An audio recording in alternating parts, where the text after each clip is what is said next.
जब भीष्म ने भगवान कृष्ण से पूछा कि पांडवों द्वारा महाभारत युद्ध में किया गया छल धर्म था या अधर्म, तो भगवान कृष्ण ने क्या उत्तर दिया, आइए जानते हैं इस वीडियो में।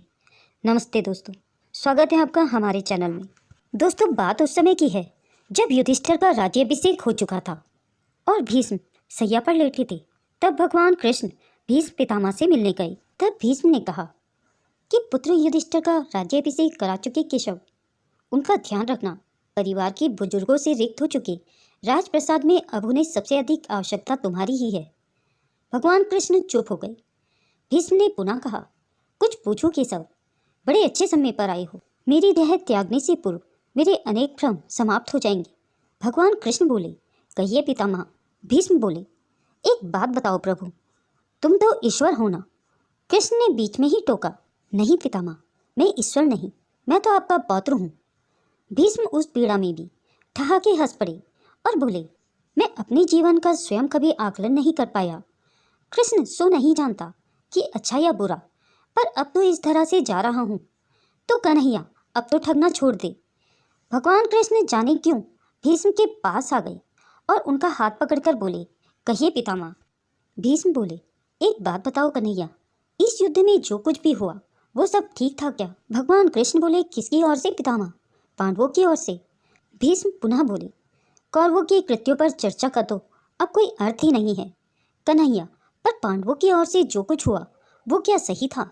आचार्य द्रोण का वध, दुर्योधन की जंघा के नीचे प्रहार, दुशासन की छाती का चीरा जाना, जयद्रथ और द्रोणाचार्य के साथ जो छल हुआ, निहत्थे कर्ण का वध, सब ठीक था क्या? यह सब उचित था क्या? भगवान कृष्ण बोले, इसका उत्तर मैं कैसे दे सकता हूँ पितामह? इसका उत्तर तो उन्हें देना चाहिए जिन्होंने यह किया। उत्तर दें दुर्योधन और दुशासन का वध करने वाले भीम, और उत्तर दें कर्ण और जयद्रथ का वध करने वाले अर्जुन। मैं तो इस युद्ध में कहीं था ही नहीं पितामह। अभी भी चलना नहीं छोड़ोगे कृष्ण? भीष्म पितामह ने कहा, अरे विश्व भले ही कहता रहे कि महाभारत को अर्जुन और भीम ने जीता है, पर मैं जानता हूँ कन्हैया कि ये तुम्हारी और केवल तुम्हारी विजय है। मैं तो उत्तर तुम्ही से ही पूछूंगा कृष्ण। तो सुनिए पितामह, कुछ बुरा नहीं हुआ, कुछ अनैतिक नहीं हुआ, वही हुआ जो होना चाहिए था। यह तुम कह रहे हो केशव, मर्यादा पुरुषोत्तम राम का अवतार कृष्ण कह रहा है। यह छल तो किसी युग में हमारे सनातन संस्कारों का अंग नहीं रहा, फिर यह उचित कैसे हो गया? भीष्म बोले। भगवान कृष्ण मुस्कुराए और बोले, इतिहास से शिक्षा ली जाती है पितामह, पर निर्णय वर्तमान की परिस्थितियों के आधार पर लेना पड़ता है। हर युग अपने तर्कों और अपनी आवश्यकता के आधार पर अपना नायक चुनता है। राम त्रेता युग के नायक थे, मेरे भाग में द्रौपद आया। हम दोनों का निर्णय एक सा नहीं हो सकता पितामह। भीष्म चौंक कर बोले, नहीं समझ पाया प्रश्न, तनिक समझाओ तो। भगवान कृष्ण ने कहा, राम और कृष्ण की परिस्थितियों में बहुत अंतर है पितामह। राम के युग में खलनायक भी रावण जैसा शिव भक्त होता था। तब रावण जैसी नकारात्मक शक्ति के परिवार में भी विभीषण, मंदोदरी, माल्यवान जैसे संत हुआ करते थे। तब बाली जैसे खलनायक के परिवार में भी तारा जैसी विदुषी स्त्रियां और अंगा जैसे सज्जन पुत्र होते थे। उस युग में खलनायक भी धर्म का ज्ञान रखता था, इसलिए राम ने उनके साथ कहीं भी छल नहीं किया। किंतु मेरे युग के भाग में कंस, जरासंध, दुर्योधन, दुशासन, शकुनी, जयद्रथ जैसे घोर पापी आए हैं। उनकी समाप्ति के लिए हर छल उचित है। पाप का अंत आवश्यक है पितामह, वह चाहे जिस विधि से हो। भीष्म पितामह ने जिज्ञासा से पूछा, तो क्या तुम्हारे इन निर्णयों से गलत परंपराएं नहीं प्रारंभ होंगी केशव? क्या भविष्य तुम्हारे इन छलों का अनुसरण नहीं करेगा? और यदि करेगा तो क्या यह उचित होगा? भगवान कृष्ण बोले, भविष्य तो इससे भी अधिक नकारात्मक आ रहा है पितामह।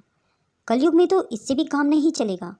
वहाँ मनुष्य को कृष्ण से अधिक कठोर होना होगा, नहीं तो धर्म समाप्त हो जाएगा। जब क्रूर और अनैतिक शक्तियाँ सत्य एवं धर्म का समूल नाश करने के लिए आक्रमण कर रही हों, तो नैतिकता अर्थहीन हो जाती है पितामह। तब महत्वपूर्ण होती है धर्म की विजय, केवल धर्म की विजय। भविष्य को यह सीखना ही होगा पितामह। भीष्म बोले, क्या धर्म का भी नाश हो सकता है केशव? और यदि धर्म का नाश होना ही है तो क्या मनुष्य इसे रोक सकता है? भगवान कृष्ण बोले, सब कुछ ईश्वर के भरोसे छोड़कर बैठना मूर्खता होती है पितामह। ईश्वर स्वयं कुछ नहीं करता, केवल मार्गदर्शन करता है। सब मनुष्य को स्वयं ही करना पड़ता है। आप मुझे ईश्वर कहते हैं ना, तो बताइए ना पितामह, मैंने स्वयं इस युद्ध में कुछ किया क्या? सब पांडवों को ही करना पड़ा ना। यही प्रकृति का संविधान है। युद्ध के प्रथम दिन यही तो कहा था मैंने अर्जुन से। यही परम सत्य है। भीष्म अब संतुष्ट लग रहे थे। उनकी आंखें धीरे धीरे बंद होने लगी थी। उन्होंने कहा, चलो कृष्ण, इस धरा पर अब अंतिम रात्रि है। कल संभवतः चले जाना हो। अपने इस अभागे भक्त पर कृपा करना। कृष्ण ने मन में ही कुछ कहा और भीष्म को प्रणाम कर लौट चले। पर युद्ध भूमि के उस डरावने अंधकार में भविष्य को जीवन का सबसे बड़ा सूत्र मिल चुका था। जब अनैतिक और क्रूर शक्तियाँ सत्य और धर्म का विनाश करने के लिए आक्रमण कर रही हो, तो नैतिकता का पाठ आत्मघाती होता है। धर्मो रक्षति रक्षिता। जय श्री कृष्ण। दोस्तों, अगर यह वीडियो आपको पसंद आई हो तो कमेंट बॉक्स में जय श्री कृष्ण लिखना ना भूलें। अगर आप मेरे चैनल में नए हैं और ऐसी ही रोचक कथाएं सुनना पसंद करते हैं तो मेरे चैनल को सब्सक्राइब करें। वीडियो को अंत तक देखने के लिए आप सभी का बहुत बहुत धन्यवाद।